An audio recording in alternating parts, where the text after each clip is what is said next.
I'm not a mathematician. I'm some dude in a dress. And I know what's going on.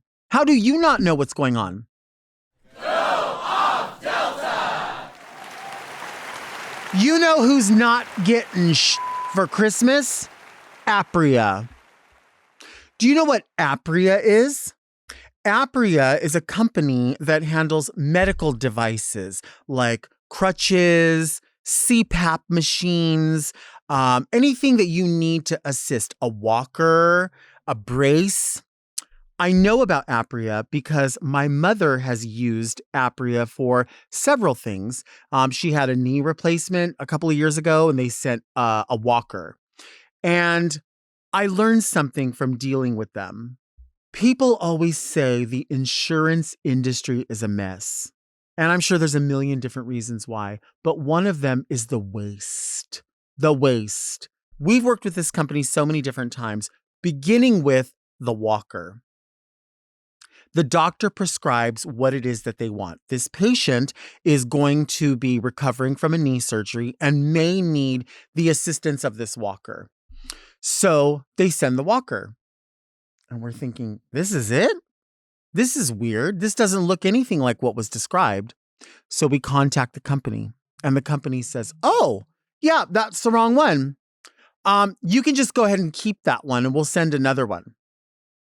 We'll keep that one. Why would we keep it? Somebody else could use it. There's nothing wrong with it. We can't have two. She's not going to need two. She only needs one and she only needs it temporarily. So why would you keep it? Whatever. So we'll just hang on to it. And maybe if someone needs it and they break their leg or I don't know, they get old in 2 days and they need a walker, well, we'll have one. It is what it is. Then she needed the next thing, which was a CPAP machine. Years later, she needed a CPAP machine. I guess to not interrupt her breathing while she's sleeping or however it works. I'm sure I need one at this point too, but who knows? You know, I deny everything that I need because I'm trying to give my body to the sky. However, they send the machine. They send the wrong one. And what do they say? You can just hang on to that one. We'll send the right one out. Isn't that a lot of waste to just send another one out? Do people just store CPAP machines? Do they just store walkers? Why wouldn't that go back so that there's less expense so that when all is said and done, rates come down? Like people don't have to spend so much on things. There's not so much, I don't know, shrinkage. I don't know if that makes any sense in this sort of loss prevention idea. So she has the machine and then she starts needing replacement items.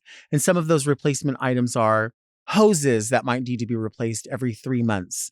Well, they send the wrong hoses. And what do they say? Throw those ones away. We'll send you new ones. And here's what we say.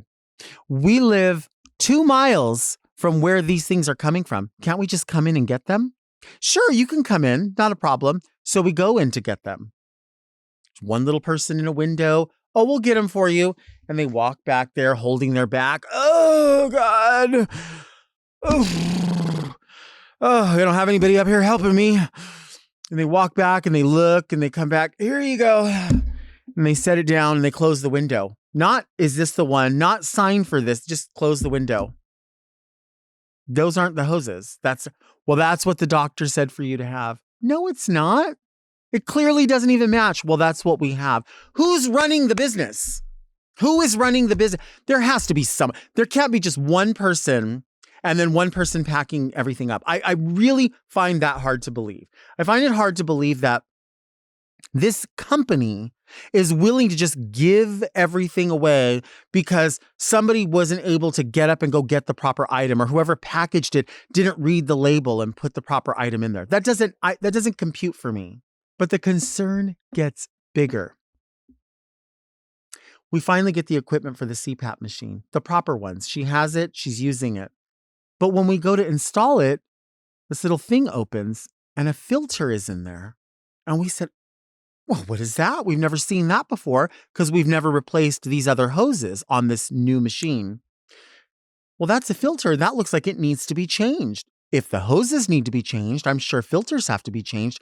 This is a cage that sits on her mouth that filters air that's going into her bronchioles. It's going into her body. So we contact Apria, and they say that is something that has to be replaced by a person. So someone has to come out and physically do that for you. You cannot do it yourself. So we will schedule that. When do you want them to come? And she said, I'd like them to come tomorrow. And they said, sure, we can do that. Someone will be out tomorrow. Now, after all the rigmarole and the going back and forth, she just hung up with the call. And then she says, oh my gosh, I hastily hung up with that call. I didn't ask what the window of time is. So she calls him back.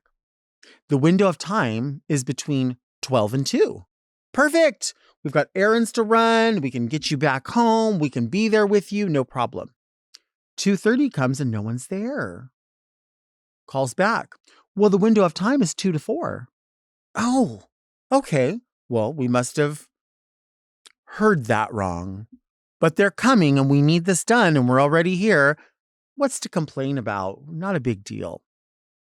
4:30 comes. No one's there. Call back because they're closing at 5 o'clock. Someone will be there before 6. Your window of time is until 6 o'clock. Okay, so the window of time keeps changing. There's a lot of windows here. There's a lot of windows of opportunity and missed opportunity, whatever. Nobody comes by 6:30 and we're like, you know what? We'll just deal with it tomorrow. No big deal. It's fine. It is what it is. But of course, she gets on the phone. She's calling and she's like, they're not answering. We say, of course, they're not answering. They're not answering because they're closed. All is said and done. Mom is asleep in her bed. No worries. We're still meandering around because we've been there all day doing what it is that we do. And someone knocks on the door. I wonder who would be knocking on the door at 9:30 at night. This is late. Answer hello? Hello? Come to the door like this. Ooh, hello. Welcome to my humble abode. And there's a man there. And he asks for Mom by name. And we say, well, who are you? He said, I'm Apria. You're Apria? The whole company? Well, why are you here at the front door at 9:30 at night? He said, well, I'm here to service a CPAP machine. No, you were supposed to be here at 2, and then at 4, and then at 6. But I don't think you're knocking on the door at 9:30 at night of an elderly woman to fix her CPAP machine. Now, you probably are there to do that, but we're not receiving you for that. Not at 9:30 at night. I don't think a company makes it their business to go to anyone's home at 9:30 at night. Certainly not a woman by herself. That seems crazy that would be okay. That somebody would identify themselves from the company and say, that's why I'm here. What would happen if we weren't there? What would happen if she just really wanted to get that thing done and the door opened and she just let somebody in at 9:30 at night? A strange man coming in to fix a CPAP machine. That seems very, very off-brand. That doesn't seem like it fits with the word insurance, because insurance insures the safety of someone else. That doesn't seem safe to me at all. Now, I'm not saying that anything happened, because nothing did happen. That person did not come in. We explained to them, the person that you're looking for is currently in bed with that machine strapped to their face. And they're sucking in rotten air through a rotten filter because they were told that you were going to be here between 12 and 2 and 2 and 4 and 4 and 6, not 9:30 at night. That's fucked up. That's lazy. That's not insurance. Or is it insurance? Because that's what it feels like. The company says, those hoses don't work. You can throw those away. That walker, the wrong one? Oh yeah. We did send the wrong one. You can keep it. Somebody's paying for this. Somebody's eating these costs. And then what happens? It's just like when you go to a store and you tell your kids, you can go play with the toys, and they open the boxes and they rip them, and the store goes, well, we can't sell that. Throw that out. And what do? They write in the ledger, $17.99 lost. And then they go, oh, what happened? A kid broke this one. $5.99 lost. And then at the end of a cycle, at the end of a period, they say, we've lost this much money. In order to make up for that money, we are going to now start charging $1 more for these items so that we can make up for that, because we're not a charity. We're a store. And insurance is not a charity. Apria is not a charity. Apria is sending items to your home in order for you to use the items that your doctor has prescribed. What is so hard about sending the right ones? If they sent the right ones, if they were diligent about it, if they listened, there would be less expense lost. I'm not a mathematician. I'm some dude in a dress. And I know what's going on. How do you not know what's going on? And we're fine with all these costs just going on and just like, oh, well, that's the way it is. Oh, you don't like that? Well, you could just keep it. You could throw it away. Couldn't you at least say, hey, send it back to us and we'll give it to the thrift store? We'll give it to charity. We'll do something. No, just throw it away. Just keep those hoses. What am I going to do with the hoses? Snort coke? Shove them up my ass?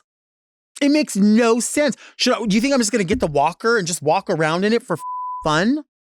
I don't need it. She doesn't need it either. This is crazy talk to me. And then coming to the door at 9:30, that is really wild to me. Who is sending a technician out? Does the Maytag man come at 9:30 at night? Does the Avon lady call at 9? Woo! Avon calling. I have a new Peach Delight lipstick for you at 9:30 at night. No, the fuck you don't. Nobody's open at 9:30 at night anymore. Subway's closed at 9:30 at night. And you're going to come here and fix the CPAP machine of a nearly 80-year-old woman while she's by herself? You got to get your shit together. Don't come knock on my fucking door. Ever again. What I would do. You know what? Where is Meatball and her weapon? Where is Meatball? I'm telling you, that woman, she stays strapped. That's what they call it. That woman has something in her handbag that will turn you from a rooster to a hen in one shot. Come to my door at 9:30 at night unannounced. The fuck? You want to see me take a break? I'm having one of my moments and I need to take a break.